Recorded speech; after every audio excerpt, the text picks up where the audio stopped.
სპექტაკლ ვერაგობა და სიყვარულის პრემიერი დაიხურა ბათუმის დრამატულ თეატრში 147 სეზონი. ფრიდრიხ შილერის პიესის მიხედვით დადგმული სპექტაკლის რეჟისორი გოჩა კაპანაძეა. წარმოდგენა მაყურებელს ახალგაზრდა წყვილის სიყვარულის ისტორიას უყვება და სიყვარულის ღალატის ერთგულებისა და ვერაგობის თემებს ეხება. მიმდინარე სეზონზე ბათუმის დრამატულმა თეატრმა მაყურებელს 8 პრემიერა შესთავაზა.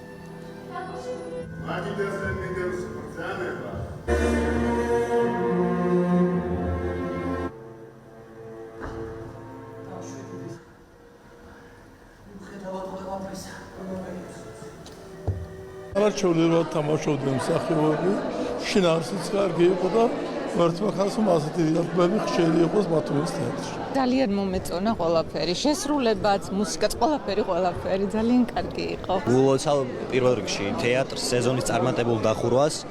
არ ვიცი, წარმატებულ პრემიერას ალბათ მაყურებელმა შეეფასოს, მე ვერ ვიტყვი.